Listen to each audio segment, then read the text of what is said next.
अस्सलाम वालेकुम मेरे प्यारी बहनों और भाइयों।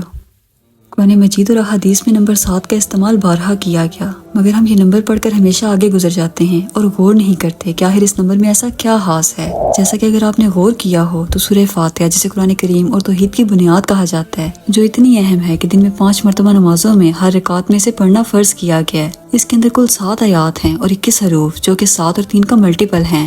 7 साल के बच्चे को हर सूरत नमाज पढ़ाने का हुक्म दिया गया। जन्नत और जहन्नम के दरवाजे भी 7 हैं, जिनके 7-7 दर्जे हैं, जिनके बारे में अल्लाह ताला ने कुरान पाक में इरशाद फरमाया। और आखिरत तो दर्जों में और भी बढ़कर है और फजीलत के एतबार से भी बहुत बड़ी है।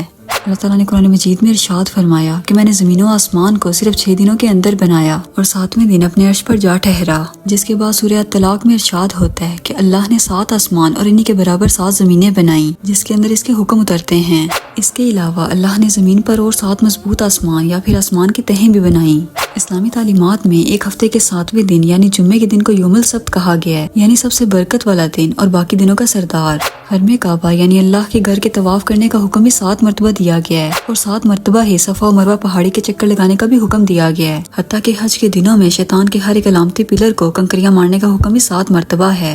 हज़रत यूसुफ अलैहिस्सलाम के दौर के फिरौने मिस्र को ख्वाब के अंदर 7 मोटी और 7 दुबली पतली गाय दिखाई गई थी और कौम आद पर अल्लाह ने 7 रातें और 8 दिन तक अजाब की आंधी को चलाए रखा। अब ज़मीन पर दिखने वाली कोसो कज़ा के अंदर मौजूद रंग भी 7 हैं, जिनसे फिर बाकी तमाम रंग बनते हैं। यही नहीं बल्कि इस दुनिया में मौजूद म्यूजिक के बेसिक सुर भी सिर्फ 7 हैं। इसके अलावा इस जमीन पर कुल बरी आज़म भी 7 हैं और साथ ही समंदर भी। अज़ाए सजदा 7 हैं और इंसान की तहलीक भी 7 मरहलों में मुकम्मल होती है, जबकि इस्लाम में बच्चे का अकीका करना भी सिर्फ 7वें दिन ही मुस्तहब है। आखिर नंबर 7 के अंदर ऐसी क्या खास बात है कि ये कुरान करीम के हर एक अहम वाक़े के अंदर और दुनिया कायनात के बनावट के अंदर हमें हर जगह देखने और सुनने को मिलता है। यकीनन इस नंबर के अंदर कोई ना कोई ऐसा राज छुपा है जिसे हम इंसान अभी तक नहीं जानते। कुरान करीम में नंबर 1 के बाद नंबर 7 सबसे ज्यादा बार रिपीट हुआ है और ये हकीकत है कि हमारी कायनात का निज़ाम एक खास किस्म के मैथमेटिकल नंबर्स की तरतीब से डिजाइन किया गया है और ये नंबर्स इस कायनात की तरतीब की जुबान है। हमारी ये कायनात फिबोनाची नंबर्स या गोल्डन रेशो की तरतीब पर बनी है, जिसे लियोनार्डो ऑफ पीसा ने मुतारिफ करवाया। ये तरतीब कुछ इस तरह से है कि आप एक नंबर का स्क्वायर लें, अब इसके साथ इसी साइज का एक दूसरा स्क्वायर जोड़ दें, अब इसके साथ एक 2x2 का स्क्वायर जोड़ दें, अब इसके साथ एक 3x3 का, फिर 5x5 और फिर 8x8 का। अब अगर हम बिल्कुल इसी तरह से इसी तरतीब को बढ़ाते जाएं तो ये खास किस्म की स्पाइरल शेप को बनाती है, जिसे हम फिबोनाची नंबर या गोल्डन रेशो कहते हैं। और हैरत अंगेज तौर पर ये पौधों के पत्तों से लेकर हर एक जानवर और खुद इंसान के जिस्म के अंदर भी, हत्ता कि इस कायनात में मौजूद हर चीज में बिल्कुल यही तरतीब मौजूद है, फिर चाहे वो समंदर की लहरें हों या प्लैनेट्स या गैलेक्सीज, जो कि हमें ये बताते हैं कि इस कायनात का बनाने वाला भी सिर्फ एक खुदा है, जिसने इस पूरी कायनात की तरतीब भी बिल्कुल एक जैसी रखी है। दोस्तों, चंद साल पहले ही इंसानों ने इस फार्मूला की मदद से कायनात की इस तरतीब की खोज की, जिससे इंसानों को अल्लाह की कुदरत की एक अहम तरीन झलक नजर आई कि ये कितने परफेक्ट अंदाज में सोच समझ कर बनाई गई है। मगर ये तरतीब मौजूद क्यों है, हमें आज तक इस बात का इल्म न हो सका। ये बिल्कुल ऐसे ही है जैसे हम नंबर 7 को इस्लामी तालीमात से लेकर जमीन और आसमान की हर एक तरतीब के अंदर देखते हैं, मगर अब तक हम ये नहीं जानते कि इसके पीछे छुपी हिकमत आखिर क्या है। ये सवाल आज तक इस्लामी स्कॉलर्स और साइंटिस्ट के लिए एक मिस्ट्री है, जिसका अब तक किसी के पास कोई जवाब नहीं। मगर शायद मुस्तकबिल में इंसान इस नंबर के पीछे छुपी मैथमेटिकल वजह या हिकमत को समझ सके, क्योंकि अल्लाह ताला खुद ये चाहता है कि हम इसकी बनाई गई और तरतीब दी गई कायनात पर गौर व फिक्र करें, ताकि इसकी जात को पहचान सकें। इसलिए वो बार बार इंसानों को दावत देता है कि हमने इस दुनिया और कायनात के निजाम के अंदर दिन और रात के बदलने के अंदर निशानियां रखी हैं, मगर सिर्फ और सिर्फ अक्ल वालों के लिए।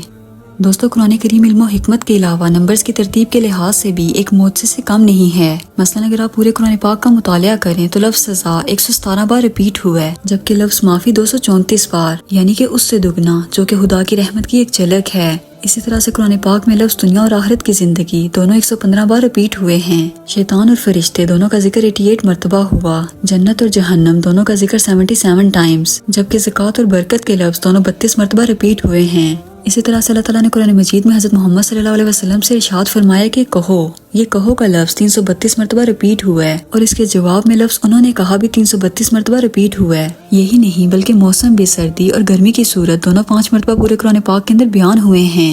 मर्द और औरत को बराबर 23 मरतबा बयान किया गया, जिसकी साइंसी हवाले से हिकमत देखें तो बच्चा तहलीक के वक्त बायोलॉजिकल तौर पर 23 क्रोमोसोम माँ से लेता है, जबकि 23 ही क्रोमोसोम बाप से, जो टोटल एक इंसान के अंदर 46 होते हैं। और इंसान के डीएनए के अंदर मौजूद ये क्रोमोसोम इंसान के हर एक करैक्टर और इसके जिस्म को डेवलप करते हैं। आखिर ये सब कैसे मुमकिन है?